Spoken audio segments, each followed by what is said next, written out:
second award in the category of senior scholars goes to Dr. Fikret Berkes from the University of Manitoba. Fikret has received many recognitions. He's distinguished professor at the Natural Resource Institute, University of Manitoba, Winnipeg, Canada, and holds the Tier 1 Canada Research Chair in Community-Based Resource Management.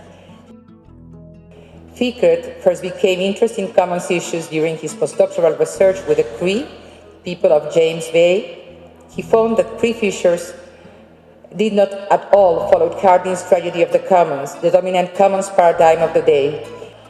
In 1990, Berkes' works expanded into two areas. First, he developed establishing the notion that social and ecological systems should be regarded as linked adaptive systems. It's really a privilege and an honor to have Fikret here today with us, and thanks, Fikret, for all you have given to the IUC and to us.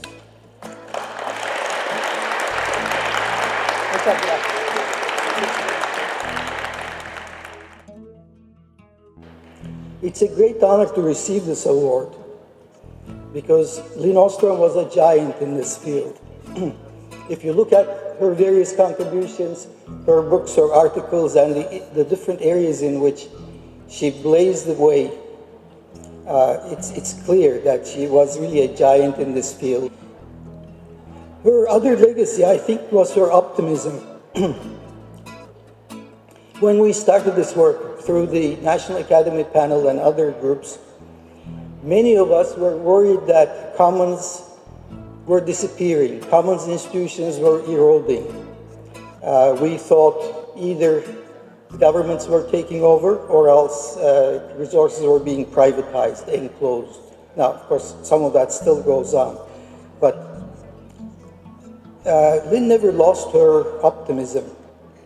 She saw commons as relevant, continuing to be relevant, and in fact becoming more important as time went on.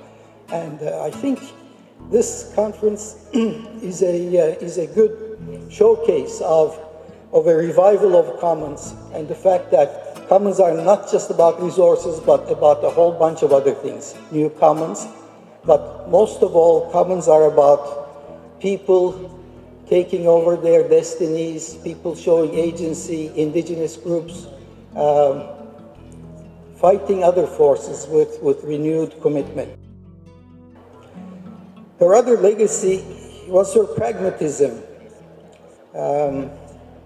She was fearless in barging into new areas, and I don't mean that in a negative sense. She was fearless in tackling things other than political science and economics.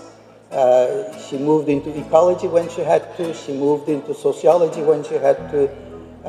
She was a good role model in showing us that if you're going to tackle real-world problems, you have to break down disciplinary barriers. You have to work with practitioners, get your hands dirty. Lynn, although very gracious, was not an easy person to argue with, and one doesn't win too many arguments with Lynn, but perhaps that was maybe the only argument I did win.